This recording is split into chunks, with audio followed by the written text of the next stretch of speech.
And I remember coming in and the nurse coming and saying, "Oh, that patient's passed away." And, it was during the ward round and I was asked to go and verify her. And I remember going in, closing the curtain, verifying her death, and just started crying. And you encouraged me. I think one of the consultants was even a bit worried, why did you give a new 6 patient to a F1 who's just started, essentially? Because we started in intensive care, unfortunately, a lot of the times you see a lot of deaths in intensive care. A lot of patients don't get better. Yeah. You get really, really sick patients there, obviously. Yeah. So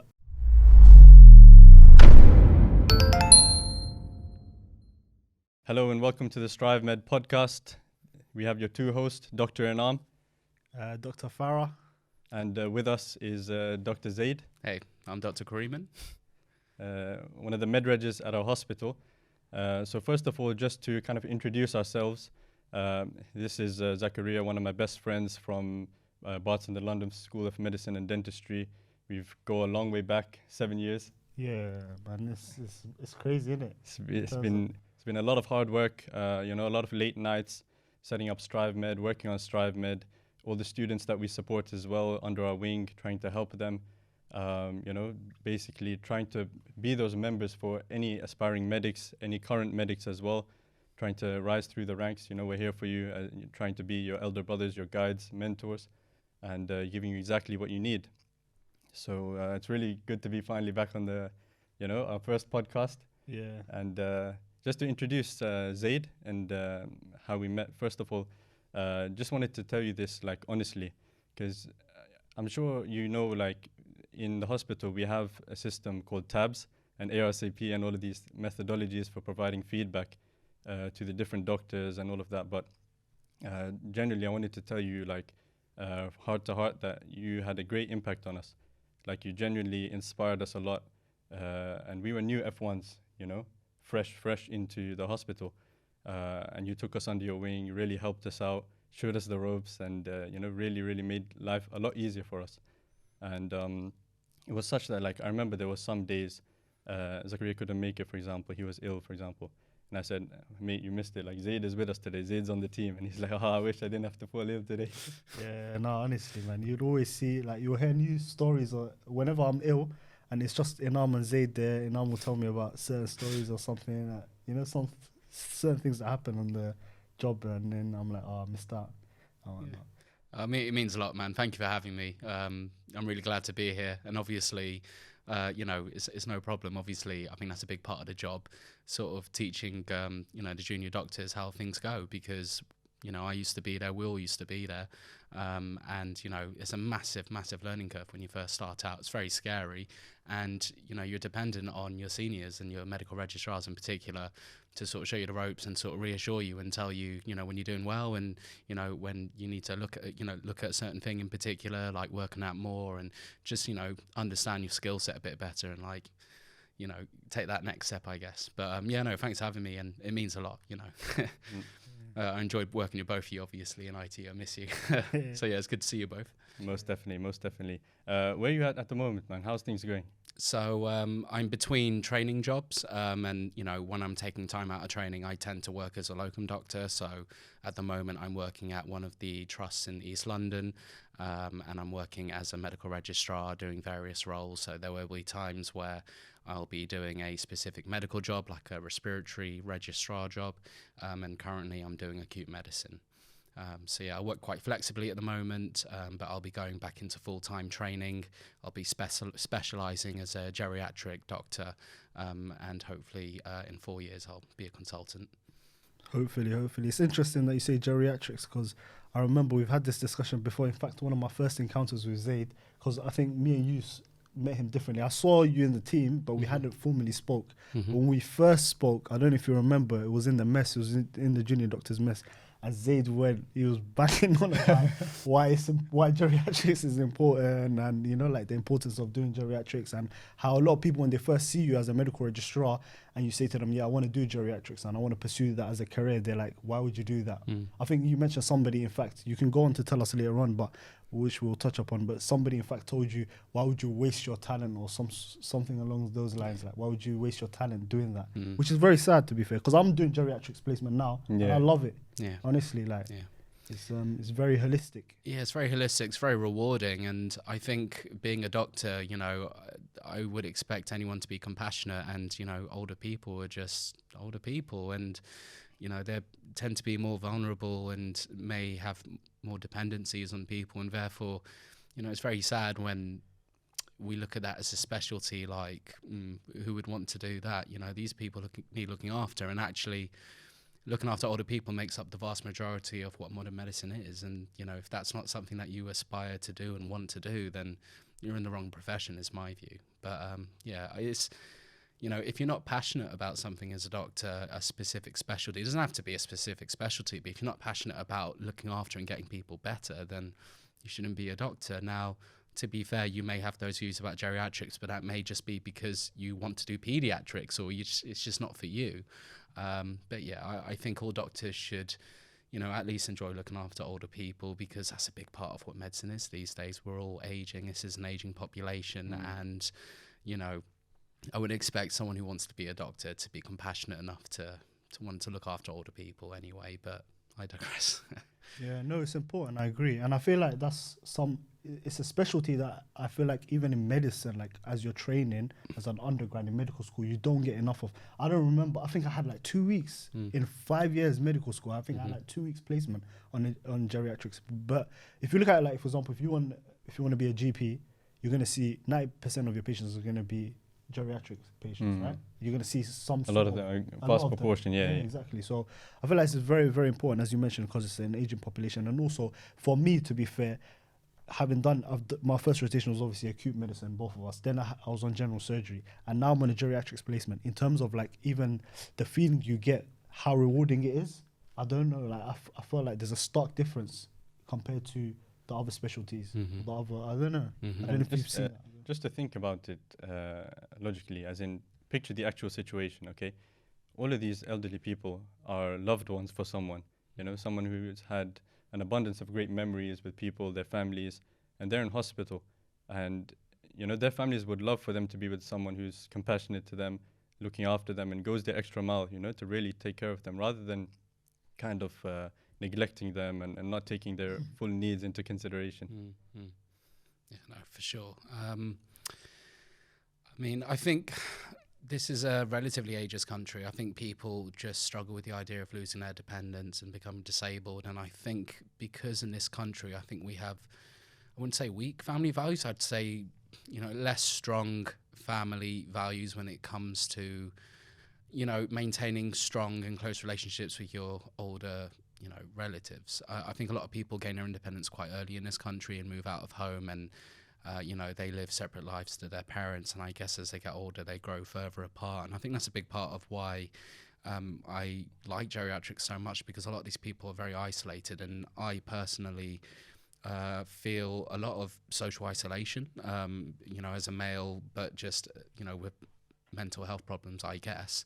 And so I think I probably see myself in their shoes a lot, and I know how difficult it would be to be in their situation. And so it's nice to look after them and sort of advocate for them in that way. I would really recommend geriatrics to anyone. But I think the main reason it's not talked about much in med school is because there are specific conditions that are more common and more difficult to deal with as an older person, i.e., confusion and dementia, incontinence, falls, things like that. But the reality of what geriatric medicine is actually very, very complex medicine, where you're trying to weigh up, a best interest decision for someone. How far should you push to investigate a certain condition if you're not able to treat it? Because the treatment may be too aggressive, and the outcomes for the patient wouldn't necessarily make the treatment worthwhile, when actually the longer they spend in hospital, the more deconditioned or weak they become from not getting about and walking and stuff. So it's actually very complex, and older patients don't present the same way as younger patients, and often they may have confusion due to dementia or delirium, for example, and may not be able to express themselves, and it's a lot harder to work out what's going on. And I'd say geriatric medicine is a huge grey area when you come to treating these patients, where you're not really sure what you're doing. There's a lot of trial and error. But as time goes on and the patient stayed in longer and it's been less mobile and whatnot, and they become more and more weak, you're just fighting this battle of trying to get them out of hospital, but at the same time knowing that they need to be there in some ways. And it's a very challenging job, but in many ways, that's what makes it rewarding. But yeah. Agreed. Especially nowadays, we have the social media era. Everyone's looking for the next best thing, the next most flashy thing, all the flashy specialties, the ones which you see a lot on the TV, you know, trauma and orthopedics, sports medicine, all of these different things. So personally, I think it's absolutely beautiful, Zaid. And, you know, I do wish you all the best with that process. Thank you. Just to kind of touch upon a new subject. And again, as I said, your journey at the moment as a doctor is beautiful. And the way in which you get there as well. At StriveMed, this is something we emphasize heavily, is that everyone's journey is different. Everyone's journey is special in its own way. You know, the background they came from, the challenges which they had to face and overcome to get into medicine and to excel. You know, there are many along the way. I'm sure we've all been through them. So what's your story, Zaid? How I got into medicine? Yeah. It wasn't an easy journey. I think the hardest part of deciding I wanted to become a doctor was actually having the self-belief that I could do it. Right. I think the vast majority of people going to medicine don't have a problem with grades at all, and they do very well in their GCSEs and A-levels, as their peers do, and, you know, it's something that they believe they can do and they can get into. And for me, it wasn't that straightforward. I think I've always, you know, felt like I was bright and had potential, and I think my parents saw that, but they put me through a lot of tuition because I could never perform that well in school. Right. You know, the entry requirements for medicine when I applied, you had to have a lot of A's at GCSEs, and most of them had a minimum requirement of, you know, 6 A's or A stars or A in English language, for example. I got a B in English language, and that excluded a lot of medical schools I could apply to. I think there were only 4 medical schools I could actually apply that would look at my grades, my GCSEs. Right. And luckily I got into my first choice, which was Barts in London, part of Queen Mary Medical School, obviously. And yeah, it was really hard work because obviously you need to get your 3 A's predicted. I don't know what it is these days. There's probably some A stars in their 3 A levels as well. But I did a lot of tuition and I got into medicine eventually, alhamdulillah. And you know, in terms of why I wanted to go into medicine, I think my dad is a pharmacist and my older sister is a pharmacist as well. And I think growing up and being in the back of my dad's pharmacy and, you know, seeing him as like a caring person and looking after his patients in the community and going the extra mile and doing deliveries to, you know, older people's homes and stuff, and just being on the shop counter and meeting people face to face with health problems who all need help, and sort of seeing him help them and being like that community face that people like, you know, like to see and rely on. I just liked that idea. And one day, you know, my sister just said to me, Zaid, you can do it. You're so bright. Forget about the grades. Just put all your work into these A levels. I know you can do it. And she's the one who actually really gave me the confidence to apply to it. She told me she knew all sorts of people who've done medicine, and I could easily do that. I could easily, you know, rise up and do that. So, you know, if you don't see yourself as bright and you don't get the best grades, but you watch those shows or you see what doctors do and you think, I would really love to do that.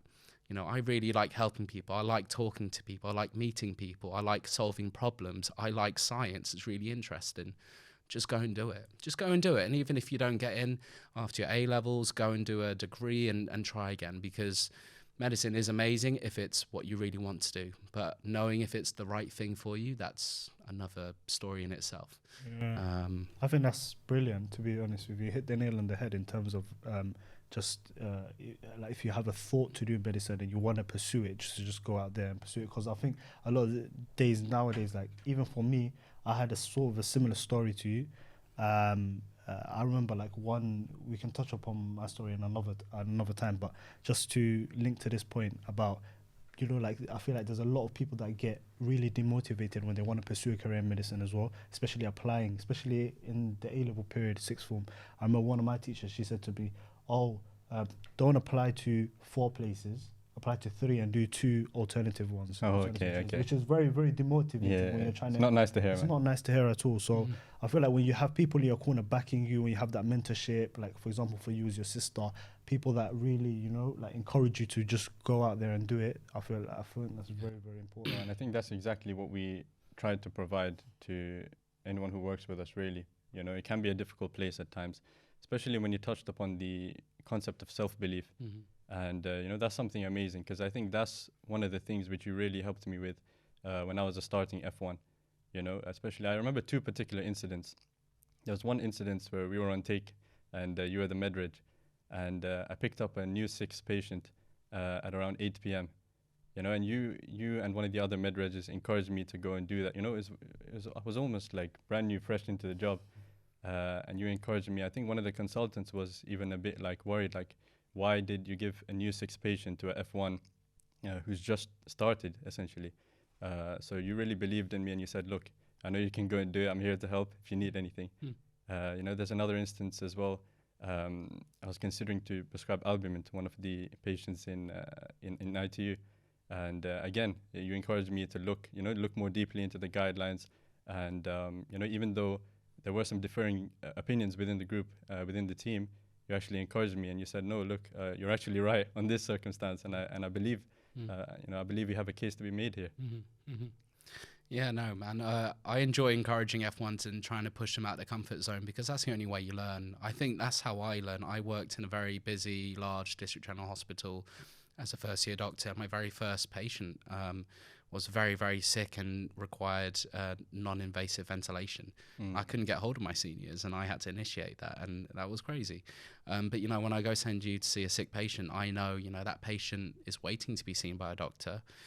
You know, I'll send him a doctor. He's a doctor, and he can go see them, and he can discuss with me after, and I can get the information and work out if what he did was appropriate. And, you know, at the end of the day, you know, that's the only way to learn. You have to just go and look at a patient. You maybe have no idea what you're doing, but you'll put your training into practice, and actually most of the time, like, you're doing the right thing.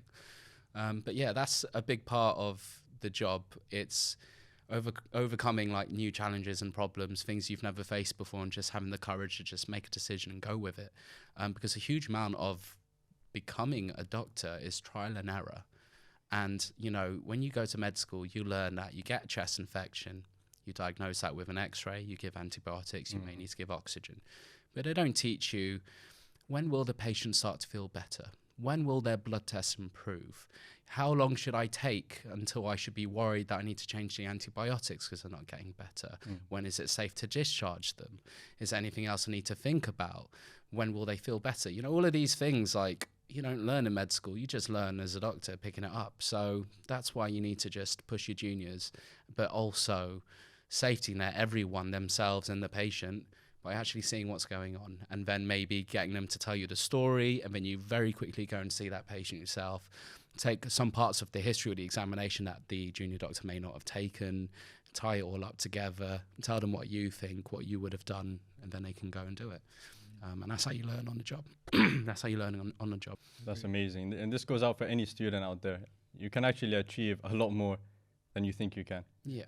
You can actually achieve a lot more than you think you Definitely. Can. I can think of, you know, like it was yesterday, actually, all the times where someone has told me, I never believed you would have been able to have done that, but you've done it. I remember when I got into my secondary school, which was a very competitive state grammar school, had to get a lot of tuition, and I remember my headmaster saying, never would have thought you would have gotten in.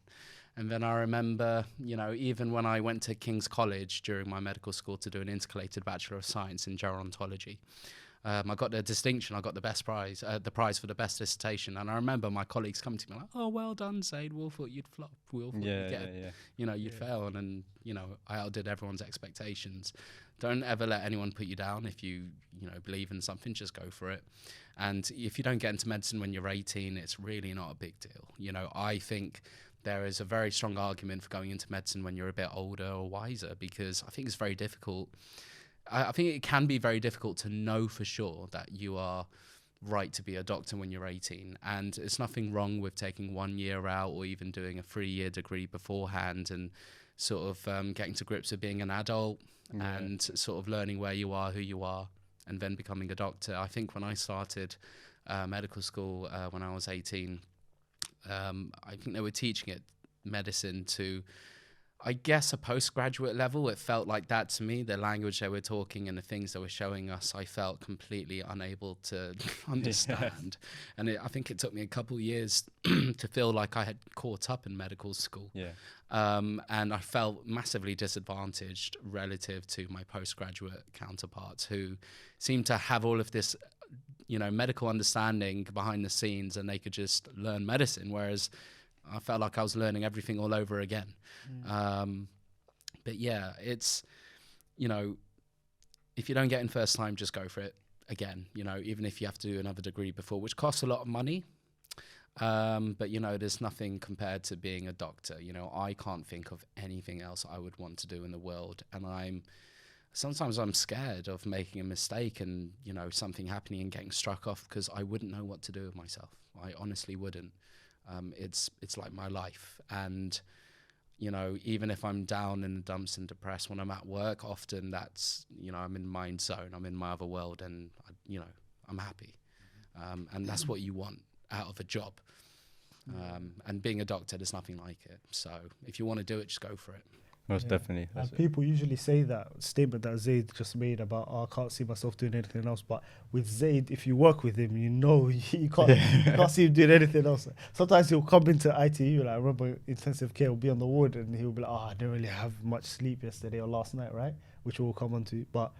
And he'll be like, Zaid, why'd you come in then, man? You're just taking the day off, like, it's obviously, But Zaid will be like, nah, I don't know what I would have done with myself, just down a coffee, get going, start singing. And he's running circles around everyone. He's outperforming me. It's true. Yeah. I mean, that's exactly amazing what you said. Just keep trying, keep at it.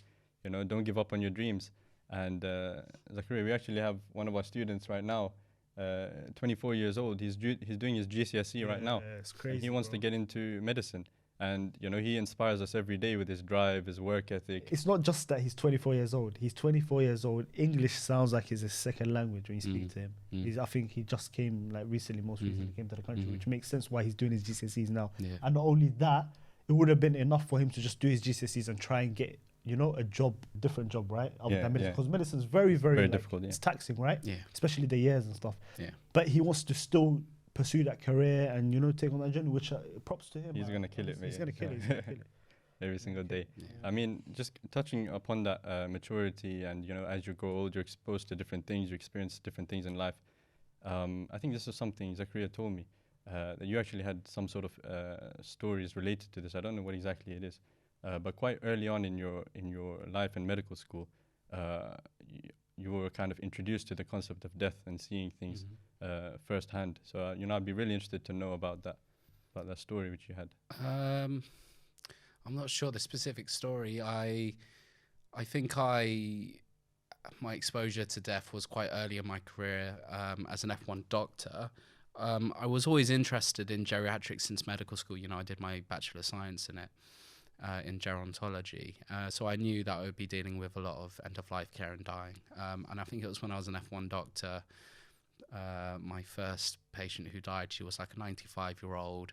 She was just very tired and knackered, and she wasn't that sick. And I think she's one of the few patients who actually die of old age, to be fair. And I remember coming in and the nurse coming and saying, oh, that patient's passed away. And it was during the ward round, and I was asked to go and verify her. And I remember going in, closing the curtain, verifying her death, and just started crying. I just started crying. To see her dead was very odd to me. And what was difficult about it is knowing that it was actually a very natural and peaceful death, and it was her time, and she seemed to be at peace before she died, and I think she knew she was going to die. Right. But it really upset me, and having to come out afterwards and go straight back to the ward round and just be professional and act like nothing's happened was really difficult. I had my next rotation, my second rotation as a first-year doctor was palliative medicine, and I was really daunted about going on to doing that. I thought I can't handle the thought of all of my patients having terminal illnesses. And I think when you're a very compassionate person and you really care, and people dying is very upsetting to you, it's a very scary thing to go into a specialty where you're going to be dealing with this constantly. But paradoxically, That's exactly the sort of thing that a person like that likes to deal with. I found it so rewarding and actually depressing but uplifting. It was sort of like, you know that there are terminal people out there, but actually facing them and dealing with it, it's sort of comforting in a way, because, you know, when you're looking after them in the care you're giving in a hospice setting, for example, it's really amazing. It's a privilege to be with someone at that part of their life with their family. It takes a lot of trust to let someone just help you in that phase. You know, dying is very difficult for a lot of people because they're not prepared for it and they fear what it is. But, you know, palliative medicine is about taking that fear and giving people control. A good death is a death where you feel like you have control of some of those factors that you do have control, because people don't have a control on when they die. They don't choose. And, you know, if you have a terminal illness like cancer, for example, there are things there where you can have control. You know, most people would want to die at home. They wouldn't want to die in hospital. So what can we do to make that happen? We can, you know, talk about it and plan it and, you know, make it a reality.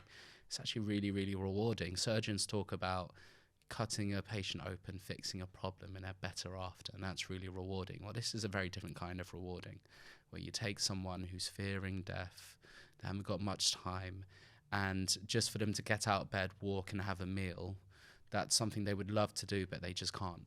But to make them comfortable enough to be able to do that, for them to enjoy the little things like just spending time with their family, that's an amazing, amazing thing. Really rewarding, a great privilege. And so I really had a good time with palliative medicine. And yeah, there have been times where I've, you know, had relatively traumatizing deaths at work. You know, I think the first time you have a patient die under your care, like, you will feel like you've missed something or you've done something wrong. And there will be times where you do miss some things, and, you know, it may not be that if you hadn't missed it, they would have survived. It may not be like that at all, but you feel like you are the reason they died. And that's a very, very, very difficult thing to deal with as a doctor.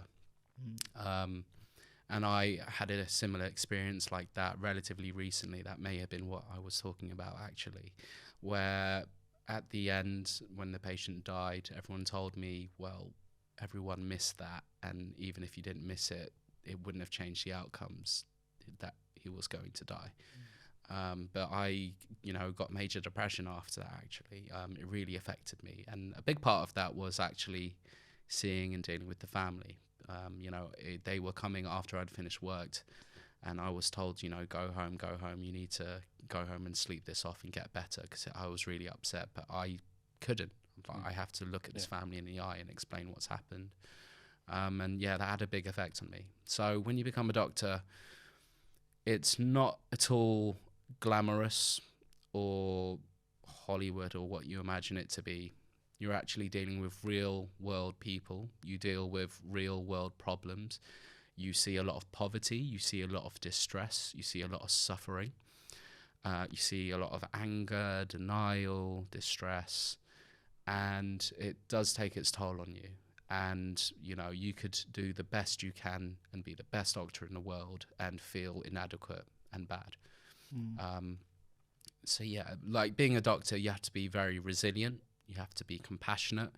I think empathy is probably the most important skill, because with empathy, you can understand your patients, understand how they feel, understand your colleagues, and actually do what's right for the patient. You know, it's all about doing what's right for the patient, and it's not as simple as you got a chest infection, give them an antibiotic.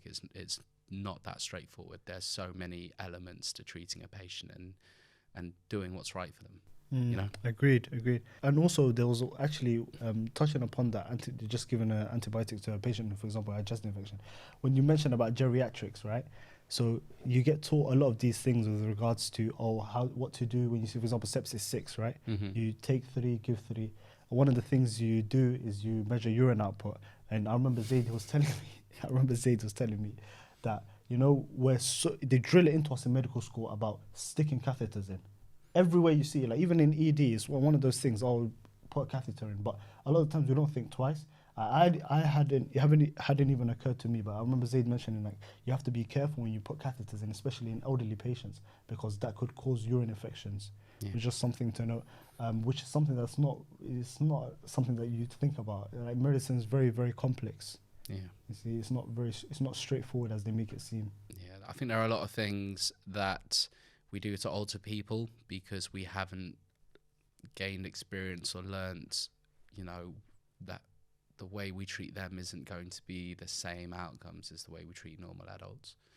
Putting a catheter in someone to measure how much urine they're making is important in patients who are very sick from an infection, for example, or kidney failure, who you're worried about their kidney shutting down, and you need to know early so you can get them somewhere where they can have their kidneys replaced with a dialysis machine, for example. But the majority of geriatric patients, a lot of them may not be for that treatment if that were to happen. But even if they were, the reality is the NHS is so busy and understaffed. I can't remember the last time there was an accurate measuring of urine output, for example. And, you just can't rely on those things. And there are other ways. Who says you need to put a catheter in someone? If I get someone to wee into a bottle, we can weigh that. If they're incontinent and they're wearing incontinence pads, we can weigh the pads before and after and know how much urine they made. It's very simple. We're just so used to writing down medical plans without thinking about the person on the other side. We treat the illnesses, not the people. That's the problem. That's what the difference between geriatrics and normal medicine is. It's not treating the problems, treating the patient. Putting a catheter in, if they're confused, they may pull on it, cause trauma, cause bleeding, increase the risk of infection. And that could be the turning point in whether or not someone lives or dies. Just that one event could be enough to kill them. So yeah, that's why geriatrics is so interesting. It's about being brave enough to do something that seems wrong and knowing that you can justify it and explain why. And then actually the best doctors will involve their patients in that decision. I go to the patient and, assuming a compass metis, explain why I may want to put a catheter, what the risks are, what we stand to gain and lose from it, and let them decide. That's what we really should be doing. But yeah. I mean, that's absolutely profound. I mean, first of all, let's touch upon the fact that you cried after, you found out about that death, and you went to a side room and things. And you mentioned how, you didn't really want to get stuck, just move on immediately. And this is what happens a lot of the time. A lot of the doctors, or just general people in general, when they're so busy and they're so pressurized, they can become kind of hard-hearted, and they just move on. Okay, one job after the next. But sometimes sometimes just taking that time out, to actually mindfully reflect upon what exactly just happened. What exactly just happened? What significance does this have? Yeah. Reflect as well upon the fragility of life. How this could be you, this could be neighbor, this could be anyone. Yeah, it's difficult because we end up normalizing death, and I'm not saying that we shouldn't. It's not that I normalize it. It's that I have seen hundreds, if not thousands, of people die, and so it becomes normal to me. And when I lead a cardiac arrest and that person dies at the end, which is the majority of the time, it doesn't affect me like it used to.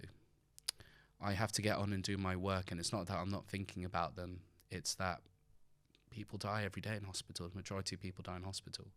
And if it didn't become normal for you, you'd go crazy. Like, it's just the natural thing to happen as a doctor. Yeah. But what does happen for me is, I think deep down inside it's building up that sort of grief of seeing and dealing with a lot of this stuff, and just a very low level of trauma. You think about when you told that relative what's happened and their face and their shock. Sometimes I'll be at home and I'll be watching an advert, and it'll be for, say, Macmillan Cancer Care or something, and I'll just think back to some of those patients and I'll cry. Every month or so I'll be at home and I'll just think about all of these little events, patients dying and suffering, and I'll have a cry about it, and I feel fine after.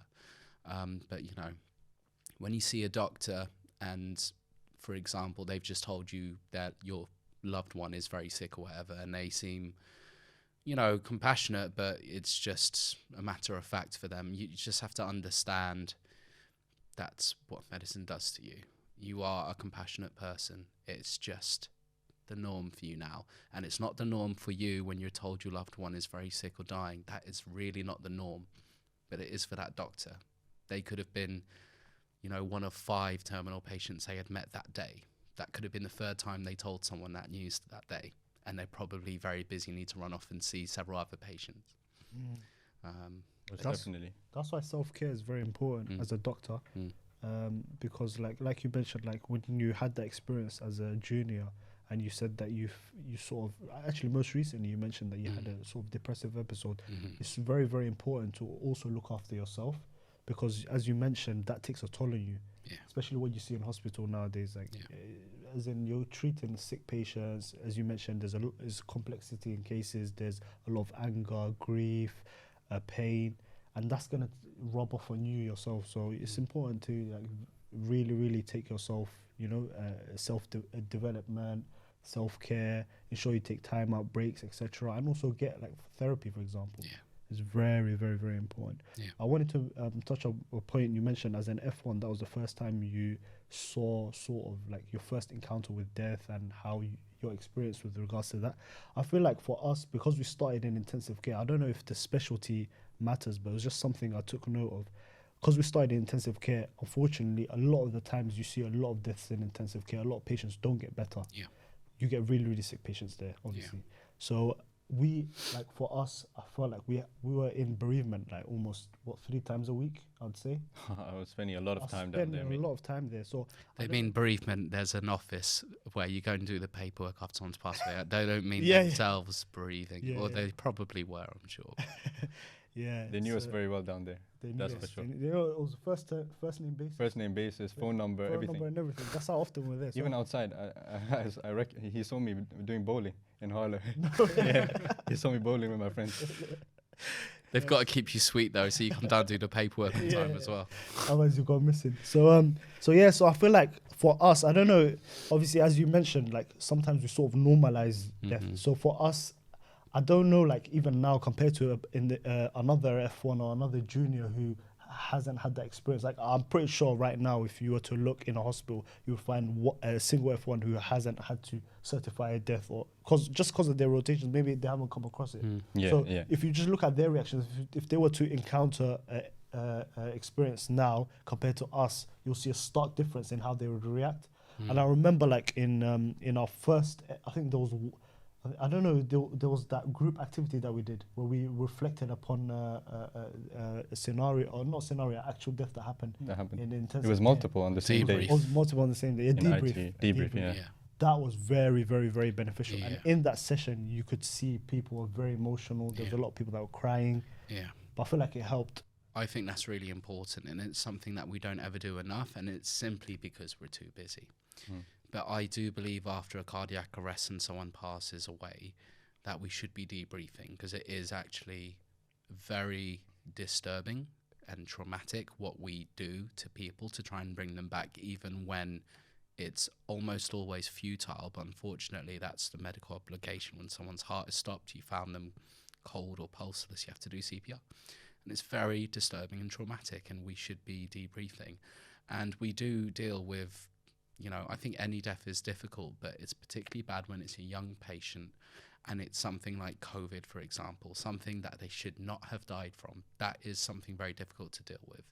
And I think ITU was good in that sense. When we had a particularly difficult death, we would debrief.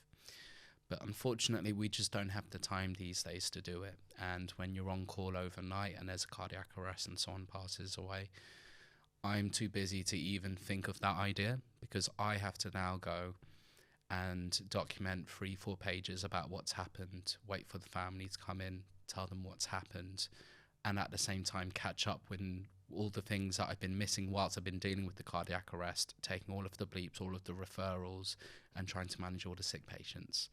That's how these things get normalised so quickly and easily, because you don't have a choice. You haven't got time to grieve. And yeah, it's not just doctors, it's the nurses as well, the nurses in particular. We go away, write in the notes, and they are the ones who tidy up the patient, make them look dignified, clean up any blood or vomit, for example, in the patient, make them look presentable. They're the ones who put them in the body bag eventually. And they're the ones who are at their bedside looking after them 24/7 and knew who they were and everything. We may see them for a 10-minute snapshot that day. We may not have ever seen them before. Yeah. And so my heart goes out to nurses and healthcare assistants who are actually the front line of medicine. They are the hand of doctors, and, nurses can't function without doctors and doctors can't function without nurses. Shout out to them. Yeah, shout out to the nurses. Of course. All the nurses around the world and everyone else, involved in healthcare. It really is a team effort from every single staff member in the hospital. Yeah. And it's important to give appreciation to everyone. Yeah. The other important thing about debriefing also is you will have a team, and obviously your team on call that day, you might have the medical registrar, you might have 3 or 4 juniors, 2 of them might be SHOs, they've already had previous experience. There might be an F1 in there who has never faced a cardiac arrest before. That's going to hit them differently. Yeah. It's important to debrief in order, because you don't know what they're going through at that moment in time.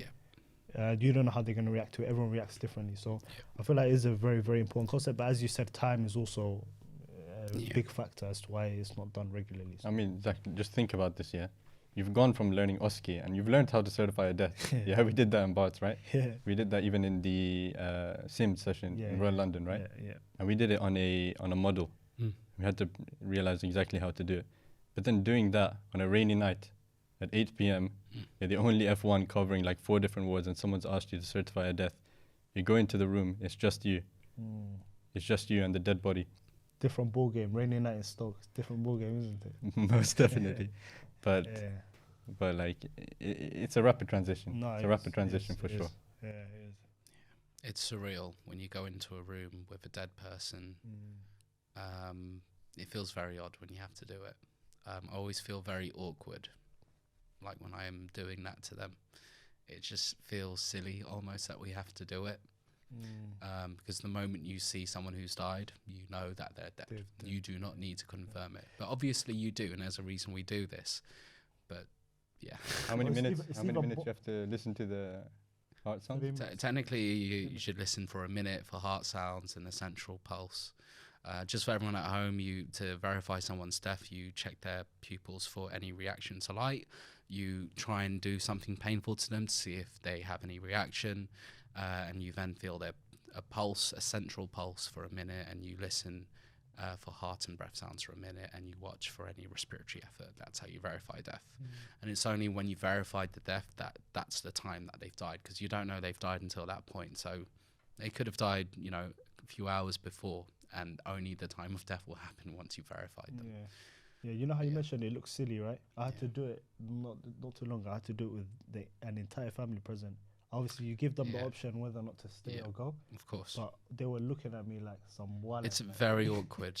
Very awkward to do that to their loved one who's just passed away. There's a lot of trust there.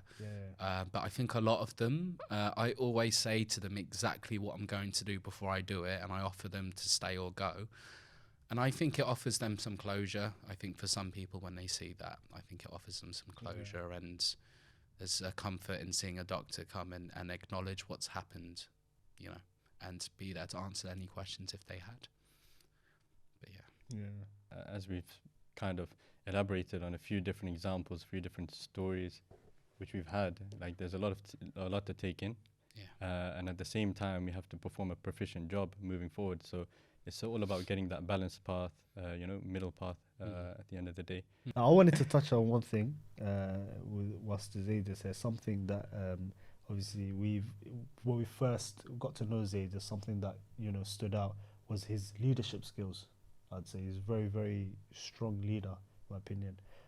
Like I remember your encounter, you mentioned that when you first saw Zaid, he was in a session with a consultant, Zaid, and there was 2 other juniors in the room, and I think you were just discussing like intensive care and sort of like a start briefing session. And then you could see Zaid was very, very confident, Like he was almost, it was almost as if he was leading the session rather than the consultant that was. Yeah. Honestly. So, but for me, my own experience, I mean, I've worked with you a number of times on intensive care, but I've also worked with you as you being the medical registrar on call. Whilst I've been on take, honestly, like I haven't seen anyone, like it's been very efficient. When Zaid's on. Doesn't feel that way. It does, honestly.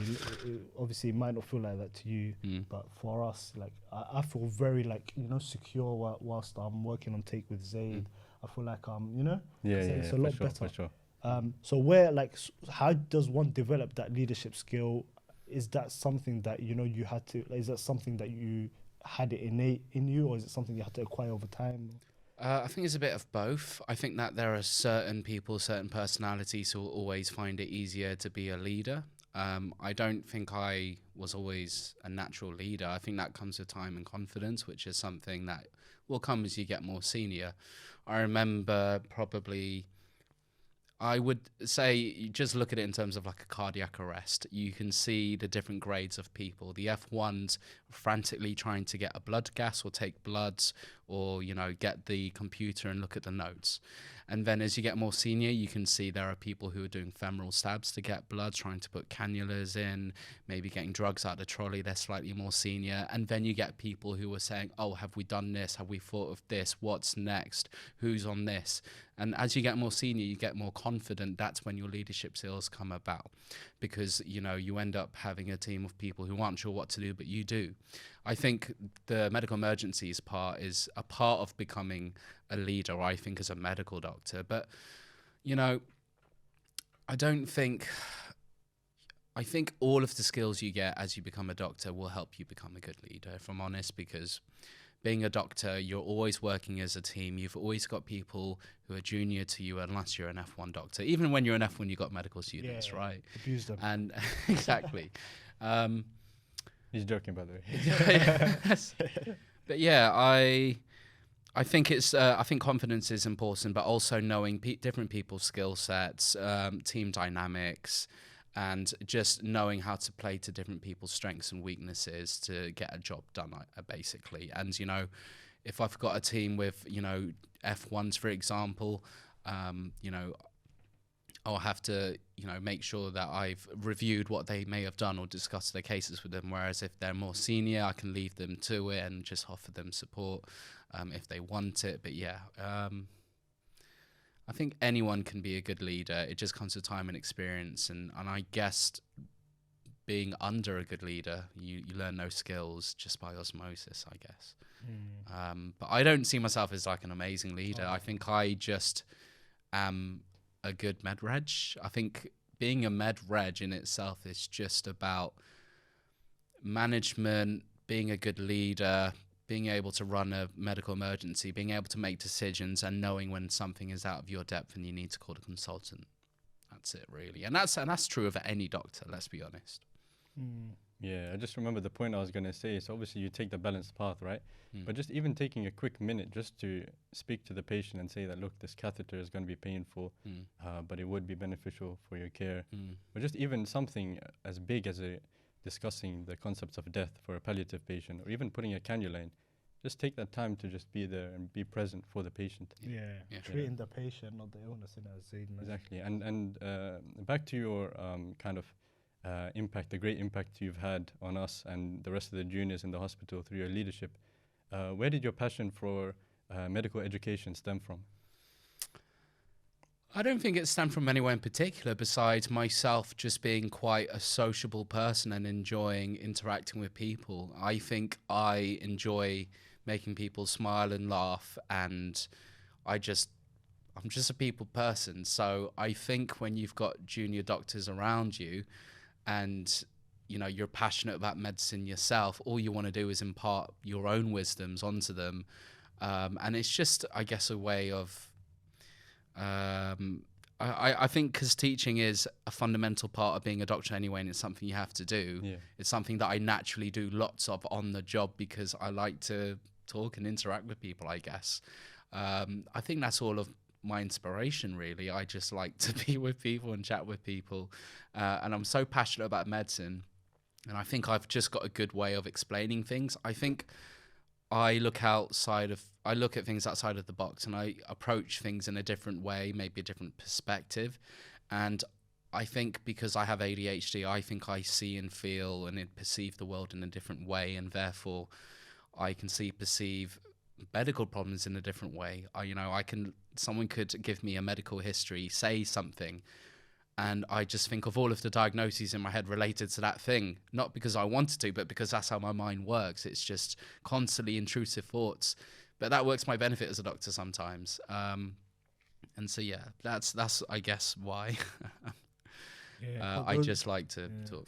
I was going to say, for those of the people that are not aware, Zaid has his own YouTube channel where he teaches medicine online. It's quite a small time thing. Yeah. It's something that I wanted to be bigger than it is, and I wanted to put more into, but I think partly because I'm a perfectionist and partly because it's quite niche and difficult to get off the ground, sort of let it dwindle a bit, but I want it to come back now, and I do have some ideas about some videos that will come up.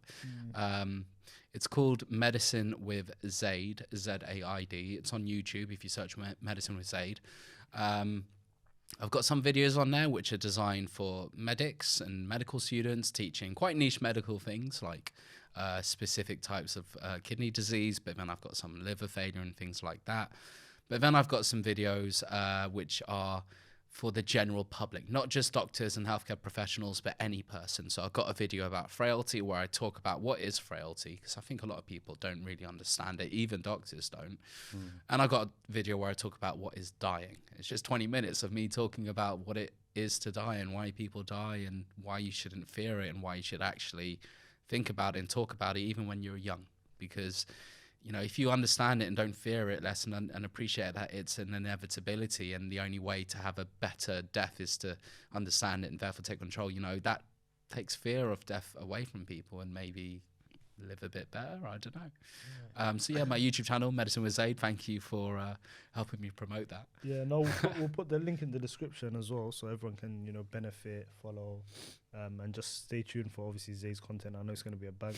He's been promising us content since intensive care, but obviously he hasn't had much time. But hopefully there's going to be some good videos coming out on that. He's been too busy teaching us, mate. Yeah, he's been too busy. I mean, yeah, the way you teach and the way that you broke down concepts to us in ITU, that was something special. Yeah. That was something special. I think one of the key benefits for the up-and-coming doctors, the current medics, future medics as well, was just to have that self-confidence and that conviction to really work hard and to chase your dreams.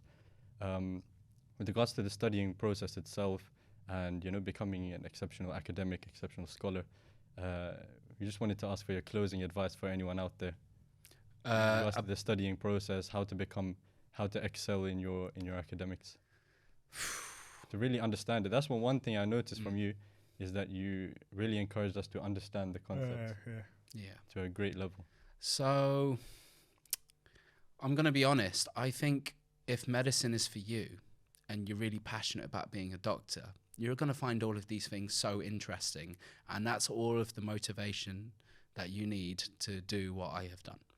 I struggled with my GCSEs and I got more C's than I got A's, and the reason being is doing 12 subjects, I wasn't interested in most of them, and as someone with ADHD, I can only really perform and do well in things that interest me.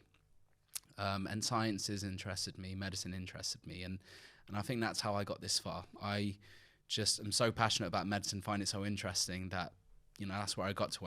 But I think another part of it is self-belief and hard work. I worked so hard to get to where I am. I don't take it for granted at all.